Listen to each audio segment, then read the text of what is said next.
Hello everyone. Today we are talking to Federico González, CEO of Radisson. Hello Federico. Hello, how are you? Very well. Good, thank you. Very well. Are you having a great day today? We're having a great day, busy day. Yeah. You know, all these fairs are always busy. Yeah, so what's your favorite thing about today then? Well, I think it's all the people you meet. You know, I think it's an event where even if you have relations during the year, everybody happens to be here during this day, so you take time. So there is no preferred moment, but actually it's all the small moments throughout the day that makes the day great.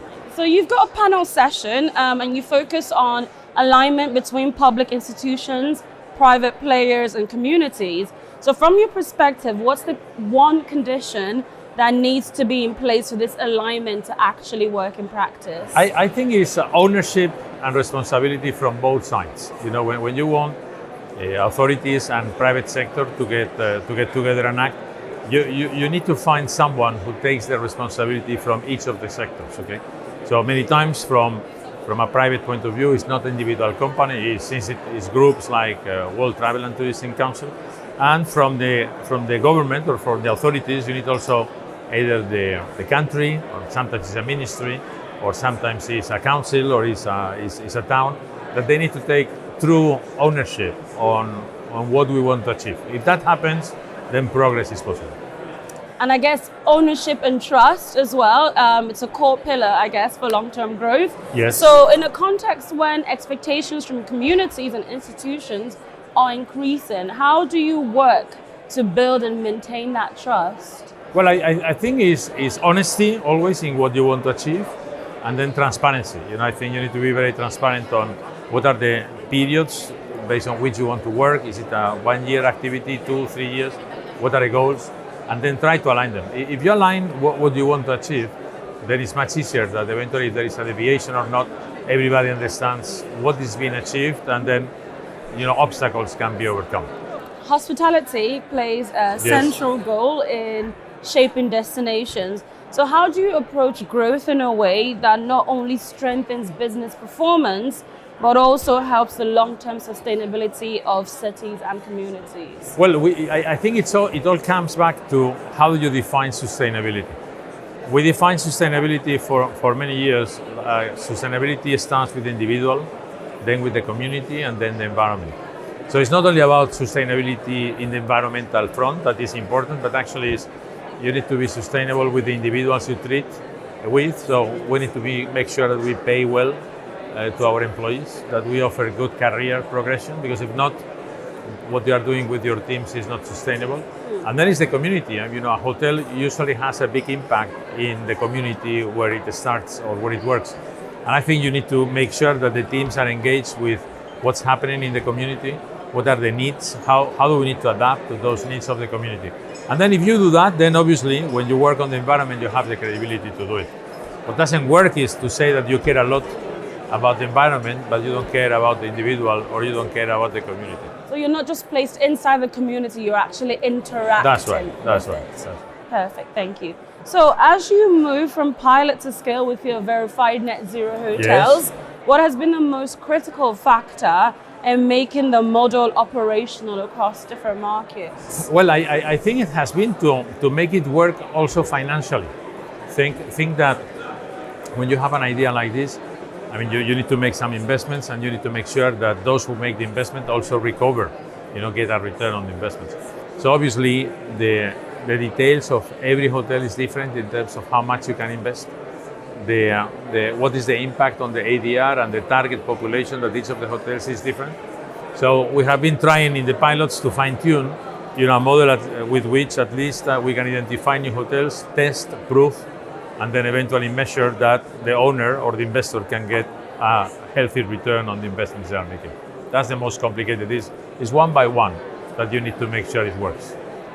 Right, so how do you connect your sustainability agenda with long-term business resilience? Well, I think, as I said, for us, sustainability in these three levels, individual, community, and environment, it is incorporated in the basic offering of the company. So it's like Radisson was the first company that introduced carbon neutral meeting and events many years ago.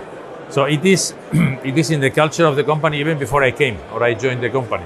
Okay, it's embedded in the culture of the company, that fact that we care we care for the long-term impact of anything we do. So for me, it's pretty easy to convince the company of doing it because it is in the DNA of the company. But obviously, when we work with owners and in the different countries, we need to make sure that that works also for them. I mean, speaking with working with owners and different partners across different countries, you leading transformation at scale requires that you align multiple stakeholders to drive change across different markets. So what leadership mindset, and I know you said it's happened before you even came in, but what leadership mindset has been critical in making this happen? This is your chance to big yourself up. Yes, no, well, I think in leadership definitions you have many, but I think you need to have obsession for what you want to do. You need to have clarity in your mind. But I think there is one word that I think is very nice, that is generosity. I mean, sometimes you are doing something that you know is good, and eventually you may want to do it with generosity. You may not get everything you want, but I think when you look to the group of people who are involved, everybody is getting a bit of it. So at the end, that results into a easier to execute solutions. So what is your expansion and growth plan for markets like China and India, where the luxury sector is seeing significant growth? Well, we have today, a significant business in India actually, and in China. In India, we have almost 200 hotels. I think in India, in the next 5 years, we should be aiming to get 500. India is growing very well, and it's growing not only, as you say, in the luxury segment, but actually it's growing very well in the secondary and tertiary segments. So mid-scale and upscale are doing very well. So I think we can step change the growth in India. In China, we have around 400 hotels already signed, and I think it's doing extremely well. And it's also a bit the same. We play in China from luxury with Radisson Collection to mid-scale with Park-in and suites, and with Country-in and suites. And I think in those two countries the growth is phenomenal. But I think at the same time the growth potential is significant in EMEA. Even if we are one of the key players in EMEA, the growth potential in France is significant. Growth potential in Spain, in Italy is significant. Germany, that is one of our key countries, but I think there is still a huge room to grow. So I would say there are way too many opportunities to continue growing. And you wrote a book, Yes. CEO's Writer's Angle, Living and Working Abroad. Yes. I wish I could do that. Yes. But what is the one lesson from your book that you want employees to live by? Well, I think is the need to have empathy. I think when you work in different cultures, you discover that there is no one single solution that is right. So what you think is the right solution is maybe a different solution to someone else. And I think it's empathy. So trying to place yourself in the place of the other person, and not just say, haha, nice, but truly trying to understand what is behind what they think. And I think the moment you have that empathy, and I would say at the same time, humility, because I mean, what you think is maybe not the right thing, I think that helps a lot to gain support when you work in other cultures. And we all need a little bit more empathy in this world we're living in right now. It would be much nicer. But yeah, it was really nice to speak with you. Thank you. Gracias por hablar conmigo. Mucho gusto. Un placer.